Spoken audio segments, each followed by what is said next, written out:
Damos la bienvenida al representante a la Cámara, Gabriel Becerra, uno de los representantes, uno de los congresistas más destacados del pacto histórico. Lo hemos invitado para hablar precisamente sobre los 2 años que restan en el ejercicio del gobierno del cambio. Muy buenos días, representante Gabriel Becerra, gracias por estar en Periodismo Libre. Un saludo muy especial, Mena, a ti, a la audiencia del Periodismo Libre, y muy importante que a través de estos espacios de la comunicación alternativa podamos conversar sobre los desafíos de este proceso de cambio y del gobierno en los 2 años que restan. El presidente Gustavo Petro el 7 de agosto hizo una locución muy interesante en la que, entre muchas otras cosas planteadas, dijo que uno de sus grandes logros era haber sacado de la pobreza a 1.600.000 colombianos, familias colombianas, y de estas 1.120.000 familias colombianas que se encontraban en la pobreza extrema. Ese es el primer gran logro que expresó el presidente Gustavo Petro en su alocución del 7 de agosto, Día Patrio. Dijo también que 500.000 ancianos en su gobierno se benefician ya del bono pensional, otro logro importantísimo. Dijo igualmente que se pasó de 80.000 pesos a 225.000 para esos 500.000 colombianos y que desde el próximo año más de 3 millones de colombianos se beneficiarán pues con la implementación ya de la reforma pensional. Destacó también que se han creado 1.300.000 nuevos empleos en su gobierno. Destacó asimismo el aumento del salario real en un 12%. La inflación de alimentos bajó a menos del 4%, un 3,7%. Eso lo analizaremos más adelante en nuestro resumen de noticias. Destacó también el crecimiento del turismo y en su política de entrega de tierras, que es una de las más importantes. Logros del gobierno del presidente Gustavo Petro. Pero ¿qué falta? Faltan mucho, él mismo lo dijo, y pues por eso hemos invitado al representante Gabriel Becerra. En su opinión, representante, perdón, ¿cuál va a ser la estrategia para sacar adelante lo que queda del programa del presidente Gustavo Petro en estos 2 años de aquí a 2026? Pues bueno, Mena, tú has hecho una presentación bastante clara sobre algunos de los 15 puntos que en particular el presidente presentó.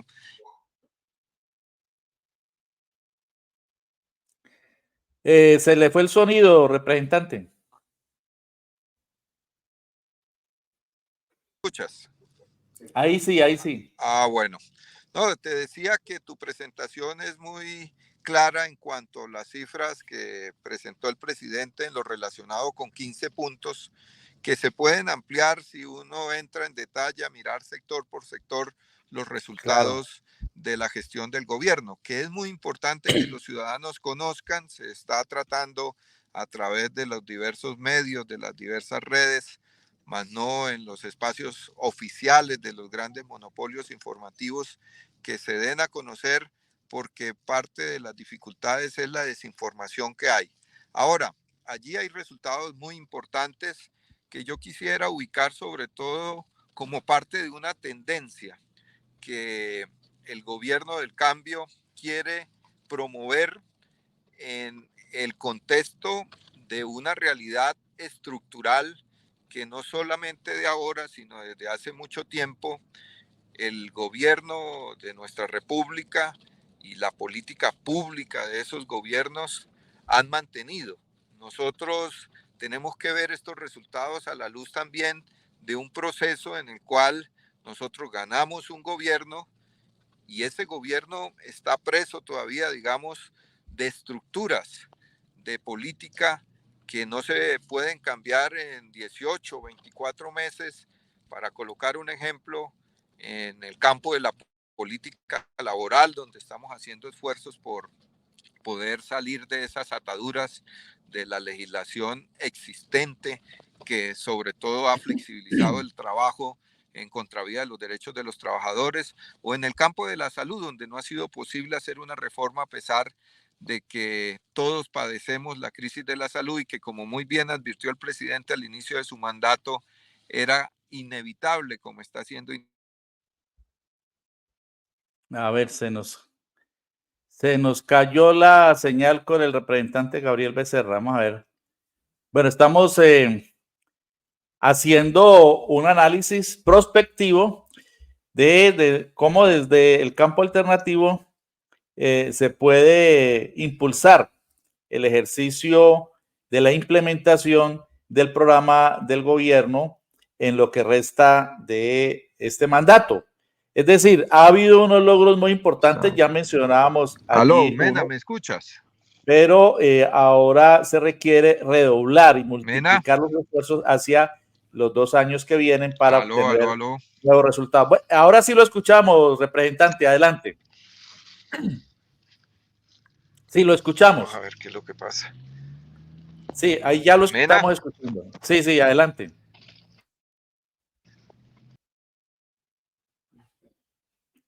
Él parece que no nos escucha. Bueno, por acá nos siguen escribiendo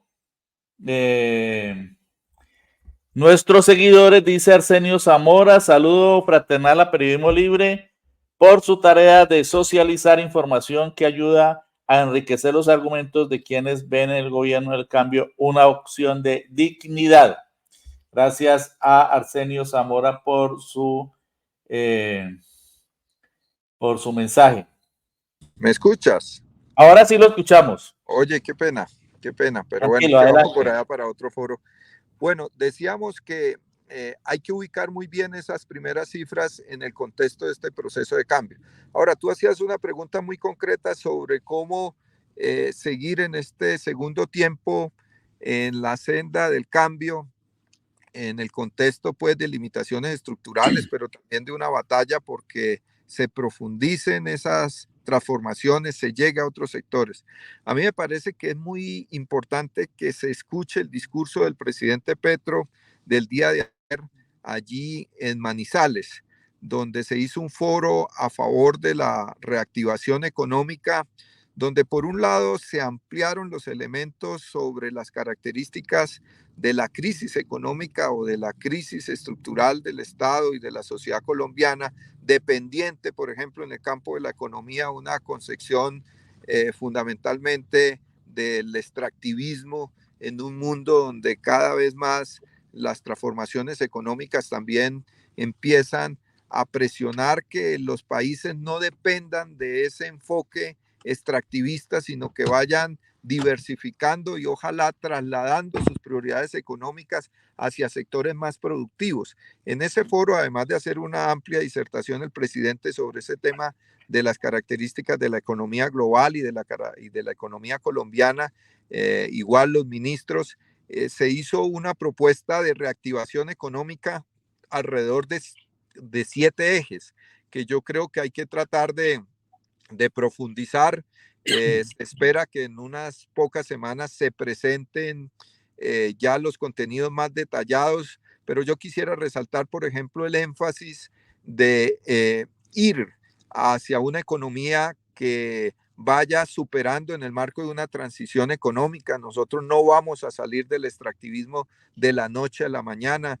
No es que vayamos a cerrar pozos petroleros o gasíferos mañana y entonces nos quedemos sin los ingresos que de allí dependen muchas de las políticas de inversión del Estado, pero sí estamos actuando con una responsabilidad frente a la humanidad y queremos, por ejemplo, hacer más fuerte la capacidad productiva del campo colombiano, que es un recurso que la naturaleza nos brinda, que hoy no está siendo utilizado, que está dedicado fundamentalmente a la ganadería extensiva, al latifundio, y que podría ayudarnos a convertir progresivamente en una potencia alimenticia, no solamente para ser una nación con soberanía alimentaria, sino para poder también reactivar sectores de la economía que nos ayudarían mucho.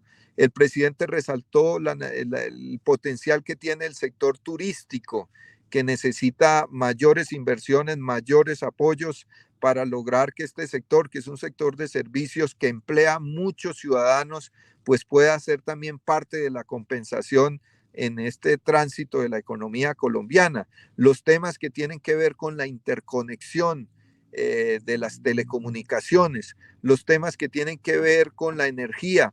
Yo creo que el presidente desnudó de una manera muy sencilla cuál es la perversidad del actual régimen normativo que hace que los ciudadanos, sobre todo de la costa Caribe, tengan que seguir padeciendo altas tarifas por un esquema normativo que sigue favoreciendo a unos pocos generadores de energía, entre otros factores. Entonces, yo creo que tenemos que ayudar, creo que el presidente sigue manteniendo una lealtad con un programa de cambios, creo que desde el gobierno se están presentando unas iniciativas legislativas de reforma muy importantes que van en la dirección correcta, pero creo que hay en la sociedad también una afectación por las campañas contra el gobierno, contra las políticas públicas del gobierno, mucha desinformación que nos corresponde ya al movimiento social y político desde la barriada, desde las universidades, desde las empresas, hacer diálogos o hacer programas de este tipo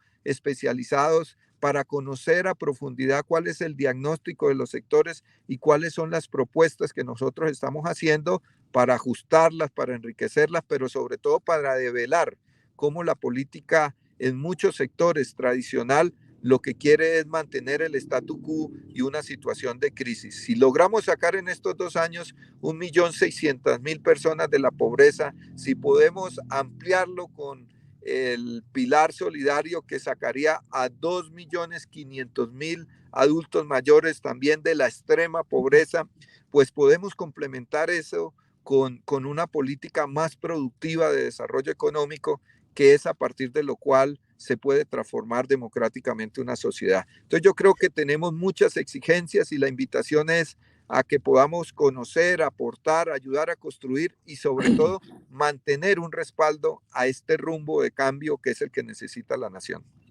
Planteó también el presidente, representante Gabriel Becerra, o insistió en su propuesta de acuerdo nacional con todos los sectores, incluidos los sectores populares, las organizaciones sociales, pero también sectores del empresariado y del campo político que quieran llegar a ese acuerdo basado en unos puntos fundamentales: paz, reforma agraria, política anticorrupción, que en este momento es muy importante, salud, servicios públicos, energía eléctrica. ¿Cómo desde el Congreso, la bancada del Pacto Histórico de la que usted hace parte, va a contribuir en ese ejercicio, habida cuenta que en los 2 años anteriores de lo que fuimos testigos fue del filibusterismo parlamentario, del sabotaje, de la guerra sucia desde la derecha y la extrema derecha contra las grandes reformas sociales del gobierno del presidente Gustavo Petro? Bueno, una primera idea que quiero reforzar de lo que has planteado es cómo el gobierno tiene una agenda de medidas, no todas pasan por el legislativo, unas pasan por el ejecutivo, que pretenden modernizar la estructura económica del país y que pretenden no solamente generar más crecimiento económico, sino que el crecimiento económico también se refleje en el cierre de brechas, en la construcción de mejores indicadores de igualdad de la sociedad colombiana. No nos sirve que la economía crezca simplemente por crecer para que quede la riqueza en pocas manos. No, lo que nos interesa es si la economía crece en medio de una situación global compleja, pero de todas maneras con indicadores modestos pero constantes en la economía que pueden crecer dentro del 2025, por ejemplo, al 3%, esto se traduzca en la reducción de las desigualdades. Eso me parece importante. Ahora, en esa perspectiva van a jugar todos los poderes del Estado, ¿no? El Ejecutivo cumpliendo la labor de liderazgo, presentando los proyectos que algunos, repito, no pasarían por el Congreso, otros sí, mirando cómo hacemos una política que garantice recursos. Ahí está pendiente la medida del presupuesto general del año entrante, que ya fue radicado, pero adicionalmente la medida que tiene que ver con la ley de financiamiento, Mena, que es muy importante. Hay que ver los detalles, porque pues de todas maneras conseguir recursos va a implicar tocar intereses. Hay que mirar qué intereses son los que se toca, garantizar que no se toquen los intereses de los sectores de los trabajadores y de los sectores populares. Y también hay que ser responsable pues con los sectores económicos medianos que no pueden terminar pues asfixiados tampoco en las medidas de reactivación económica.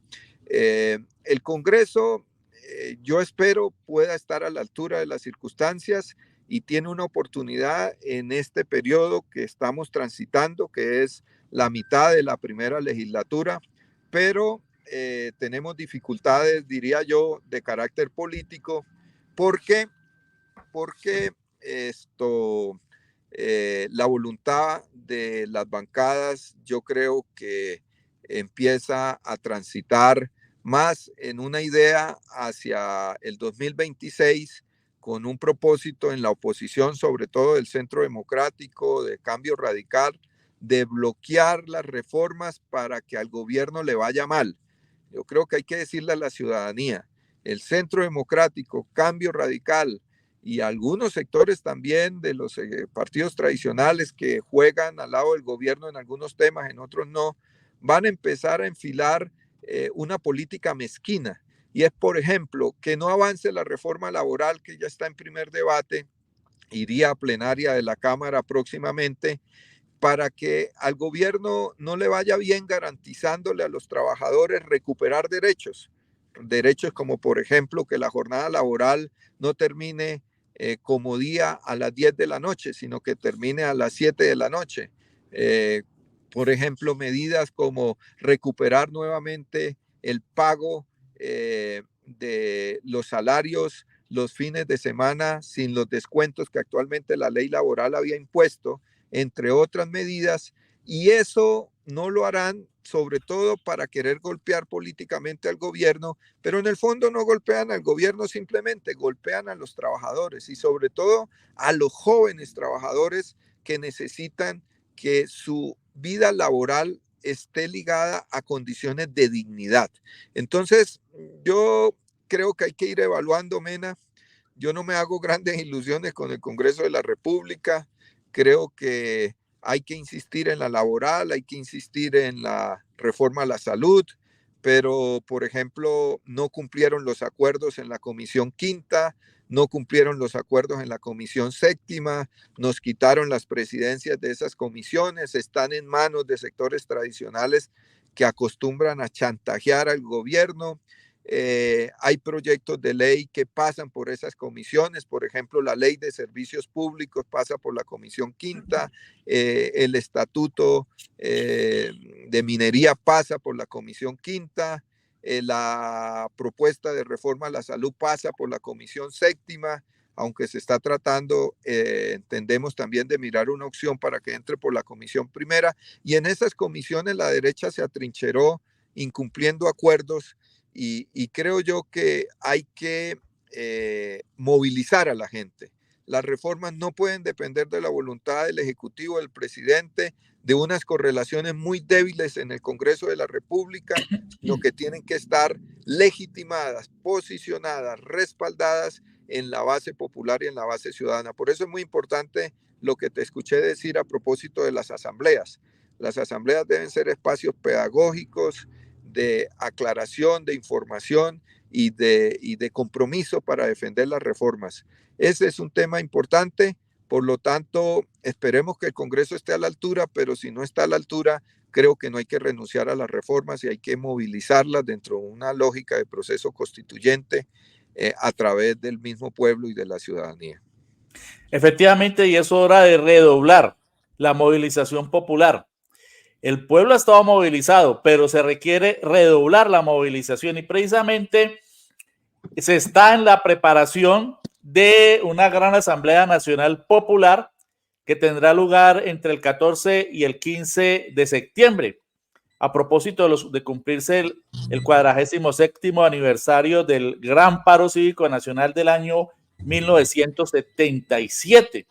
Se ha aplazado ya en 2 oportunidades esta asamblea, pero hay gran expectativa en las organizaciones sociales hacia lo que planteará, lo que se discutirá en esta asamblea. ¿Cómo van esos preparativos? ¿Será la respuesta popular que se requiere para enfrentar esta ofensiva de la oligarquía contra los derechos del pueblo en el Congreso y en otros escenarios? Pues será un momento importante. Yo creo que a pesar de que la Asamblea ha tenido que ser aplazada por circunstancias más ligadas a aspectos del orden logístico, porque garantizar la movilización, la manutención, el sostenimiento de un número considerable de voceros aquí en la ciudad capital no es fácil y contrario a lo que dice la derecha, estos son eventos autogestionados por los trabajadores, por las organizaciones indígenas, por las organizaciones populares. Lo que creo yo va a pasar en la Asamblea es poder tener un espacio plural, con una cobertura territorial importante, bastante representativo, para poder mantener, digamos, un diálogo que ayude a la evaluación, al diagnóstico de cómo avanzan las reformas en el país, en qué hay limitaciones, en qué hay problemas, pero sobre todo en qué debemos ponernos de acuerdo. Y la Asamblea podrá ayudar mucho en el tema de reafirmar el compromiso con una agenda y con un proceso de cambio. En segundo lugar, precisar una agenda de movilización y de acciones alrededor de respaldo a medidas legislativas y a políticas públicas del gobierno. También llamar la atención sobre aspectos que debemos decir con franqueza son críticos, hay limitaciones. No esperábamos tampoco que fuera distinto. Este es un proceso que no está construido, digamos, en abstracto. Hay realidades, contradicciones, debates que existen, que hay que saber desarrollar. Y un tercer elemento que a mí me parece que es muy importante es el tema de la unidad. Si bien es cierto, esta asamblea no tendrá que resolver los problemas de la unidad política porque corresponderá a otros espacios, es muy importante que no reduzcamos la unidad simplemente a aspectos de acuerdos políticos alrededor de la idea de una organización política unitaria o de una estrategia electoral unificada, sino que también la unidad se exprese en los temas de la lucha social y en los temas de las reivindicaciones en los territorios y en los sectores. Poder ganar integralidad en esa lectura sobre lo que está pasando en Colombia y sobre cuál es su perspectiva, creo será uno de los objetivos que confío pueda ayudar a cumplir esta Asamblea Nacional Popular a favor de las reformas, de la paz y de la unidad. Y a propósito de la unidad, el representante Gabriel Becerra, pues también se ha dado a conocer unos acuerdos de los partidos del pacto histórico hacia una gran confluencia, un partido unitario. ¿Cómo va ese proceso? Sobre el que hay también mucha expectativa. Pues bueno, creo que es muy importante tu pregunta para que haya una información oficial, digamos, sobre lo que está pasando. Lo primero que hay que decir es que no hay ningún acuerdo, ni hay un grupo de partidos que ya tiene un acuerdo y se lo va a imponer a otros partidos. Creo que hay que tratar de matar esos fantasmas para ayudar a concentrarnos en la construcción de identidades y de compromisos que nos permitan avanzar a todos. En segundo lugar, hay la decisión de discutir y de organizar las bases de un acuerdo alrededor de temas estratégicos como una propuesta organizativa estatutaria que nos permita garantizar la idea de que podamos, si la ley no lo impide, ir juntos, tener una organización partidaria que tenga que cumplir con el marco jurídico que hay actual, que nosotros queremos cambiar porque nos parece que es necesaria una reforma política, pero pues realmente es lo que existe ahora. Entonces, una especie de partido jurídicamente hablando, pero que tiene que reconocer la diversidad, por lo tanto que será en su interior una especie de coalición o de frente que no solamente recoja las tradiciones políticas organizativas, sino que recoja al pueblo, a la ciudadanía, que esté abierto también a la gente de a pie, sin tener que contradecir eso con el reconocimiento de organizaciones, que son una realidad también que existe. Y el tercer elemento es el elemento de un movimiento, porque necesitamos no simplemente tener un partido para elecciones ni una coalición, necesitamos tener un movimiento que sea capaz de interactuar y de fortalecerse en el diálogo ciudadano. Entonces, se está abriendo una perspectiva de partido, coalición y movimiento. dice un amigo que ha venido trabajando el análisis de todos los estatutos y los programas de nosotros, de los 10 partidos y de otros, dice, es una especie de ornitorrinco, de figura propia de la experiencia colombiana, no será ni como Uruguay, ni será como Bolivia, ni será como México, ni como Brasil. No, nosotros tenemos que construir nuestra propia experiencia de unidad. Para eso se necesita rigor, se necesita generosidad, se necesita compromiso y vamos hacia esa decisión. Al final tendremos que tomar una decisión, cada partido tomará su decisión, si lo adopta, si no lo adopta, si llegan unos, llegan otros. Lo deseable es que esté la mayoría y que la unidad se imponga para todos y para todas. Sin la unidad, como nos lo dicen nuestros próceres y nuestra experiencia latinoamericana, no solamente suma, multiplica y es garantía para la victoria. Pero la unidad no es fácil, la unidad nos enfrenta a estilos, a personalidades, a conflictos que tenemos que tratar con un método de respeto, con un método de puntos de encuentro. No todo tenemos que solucionarlo de una vez y sobre todo dándole espacio a los territorios y a los sectores. Esa es la aspiración, Mena. Nos volvimos a reunir la semana pasada, todos los 10 partidos, y bueno, tenemos el desafío de avanzar con más rapidez en estas semanas que quedan. Querido Mena, me están llamando aquí del otro evento. Sí, Para que me sabemos que baje. usted ya tiene un compromiso. Me quedo con ese planteamiento de que tenemos que construir nuestra propia experiencia de unidad. Bueno, esa es la idea sobre la que se está trabajando. Finalmente, y antes de que usted ingrese a la reunión, no quiero dejar pasar la oportunidad de hablar con usted para preguntarle sobre lo que está ocurriendo en la República Bolivariana de Venezuela, donde hay un desconocimiento por parte de la extrema derecha de la reelección del presidente Nicolás Maduro. Y en Colombia hemos observado con mucha, digamos, preocupación que la mayoría o mucha gente en el campo incluso alternativo ha asumido el discurso hegemónico de la derecha y la extrema derecha en favor de la candidatura de el señor González, que es la candidatura de un títere de Corina Machado. Usted ha sido de los pocos que ha fijado una posición consecuente y ha llamado a respetar la institucionalidad de la República Bolivariana de Venezuela y no ha tenido temor en fijar una posición en favor del proceso que se llevó a cabo allí y que se ha demostrado, y el Tribunal Supremo de Justicia seguramente lo confirmará, que es legítimo, que es legítima la reelección del presidente Nicolás Maduro. Ya se conocen los resultados electorales desde el viernes antepasado. Coméntenos acerca de su visión en este momento de el proceso electoral en la República Bolivariana de Venezuela. Bueno, Mena, es muy importante que hagamos pedagogía sobre esto.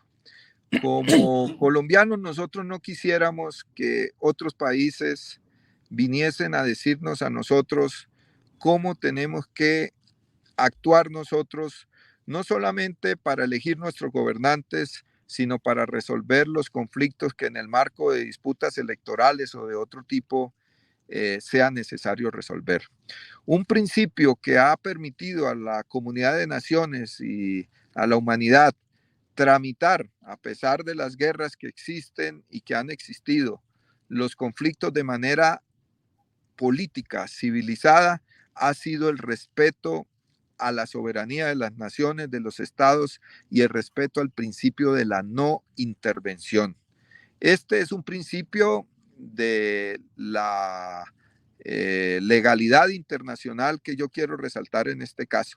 Independientemente de si se está de acuerdo o no se está de acuerdo con Maduro, se está o no se está de acuerdo con la oposición, etcétera, etcétera, el principio vital es el problema de los venezolanos tiene que resolverse con los venezolanos y entre los venezolanos. El papel de la comunidad internacional tiene que ser un papel respetuoso de ese principio y en esa perspectiva hay que saludar la postura del presidente Petro, del presidente Lula y del presidente AMLO de México. No la postura de la OEA, que además está anulada porque el secretario general de la OEA, sin conocer ni siquiera los resultados, salió el mismo día de las elecciones a plegarse a una de las posturas que hay, y además porque la OEA está anulada en la medida en que patrocinó en anteriores ocasiones, por ejemplo, una invasión en el 2019 desde Colombia a la hermana República de Venezuela, con un presidente que se autoproclamó en una plaza de Caracas él solito y que lo ayudó a pasar a la frontera colombiana nada más y nada menos que personajes del paramilitarismo. Esa entidad no va a jugar un papel porque no genera confianza en las partes en Venezuela, y por eso creo que la abstención del gobierno colombiano también fue consecuente. Además, Venezuela no hace parte de la OEA, que es otro tema concreto. Ahora bien, frente al conflicto, ¿qué es lo que ha pedido Colombia y qué es lo que nosotros también respaldamos? Nosotros respaldamos la soberanía popular, y es que los resultados electorales se respeten, y se respeten en el marco de los procesos electorales. Allí hay una ley electoral, una ley de procesos electorales que dio unos resultados, que además advirtió unos ataques contra el sistema. Si nosotros vemos el proceso electoral desde el sistema electoral nuestro, pues fracasamos, porque es que el sistema electoral nuestro, el día de las elecciones, entrega resultados sobre la base de un preconteo. El sistema electoral venezolano no entrega resultados sobre la base de un preconteo. El sistema electoral venezolano entrega ya resultados de definitivos, un escrutinio definitivo, que en un sistema que automático, ¿no? a todas luces es más garantista y transparente que el nuestro, porque no es que el sistema sea digital solamente, no, el sistema es digital, pero usted tiene un comprobante que va a la urna y hay una auditoría ciudadana del 54% de las mesas en los puestos de votación, que es prácticamente un blindaje. Ahora, los recursos que son legítimos frente a la impugnación de esos resultados tienen que tramitarse en la institucionalidad. Es como si en Colombia hubiesen unas elecciones, yo no presento los recursos ante el Consejo Nacional Electoral, sino que me voy a una emisora, a CNN o al Mundo, y digo que aquí me robaron las elecciones sin yo presentar los recursos. La oposición no ha presentado esos recursos, recursos que son válidos, que hay que respetar y que hay que clarificar. La ley electoral venezolana da 30 días para que el Consejo Nacional Electoral presente sus resultados. El oficialismo presentó una impugnación y ese proceso pasó al Tribunal Supremo de Justicia. Si yo parto de la idea, como lo hace la oposición colombiana, de que es que en Venezuela no existe una institucionalidad y que hay que salir del chavismo, que es lo que quieren, pues sencillamente me anulo, porque yo lo que no estoy respaldando en Venezuela entonces es una solución democrática. Yo lo que quiero es un golpe de Estado y sacar al chavismo. Y eso no es posible, entre otras cosas, Mena, y con esto termino, porque es que el problema de la crisis venezolana no se resuelve simplemente por las elecciones. Allí hay una realidad política, allí hay una fuerza política, social, yo no sé qué tan grande o qué tan pequeña, pero es una realidad importante, que es el chavismo. Y también hay que decirlo con franqueza, allí hay una realidad constante, que es la oposición. Dentro de esa realidad hay que buscar soluciones políticas. Y creo que Colombia no se ha anulado para buscar esas opciones. Los que venimos de la frontera sabemos que en 2000 y pico de kilómetros de frontera que tenemos, usted no puede volver a la política de la derecha, de romper relaciones, de bloquear, de meterse en una intervención para sacar al chavismo del poder, porque eso trae consecuencias en la vida de la gente. Por eso, sin vacilación alguna, hay que actuar en defensa de esos principios, hay que respaldar al presidente, hay que permitir que haya un diálogo entre los venezolanos, que se tramiten las diferencias, porque los venezolanos como los colombianos consecuentes no deberíamos aceptar que desde afuera metan las manos en las decisiones soberanas de los países. Que si hay violaciones de derechos humanos, no hay violaciones de derechos humanos. Nosotros lo hemos dicho, no avalamos violaciones de derechos humanos ni aquí, ni en Estados Unidos, ni en Arabia Saudita, ni en Europa. Y muchos de la derecha que hoy se rasgan las vestiduras frente a eso no dicen nada frente a Palestina, lo que pasa allí ni en otro lugar. Entonces la doble moral tampoco la vamos a avalar. Nosotros tenemos una postura de principios a favor de la soberanía popular del pueblo venezolano, del pueblo colombiano, de los pueblos del mundo, y vamos a contribuir para que esta crisis ojalá se resuelva sin violencia y se resuelva de manera democrática. Tengo que dejarte, Mena.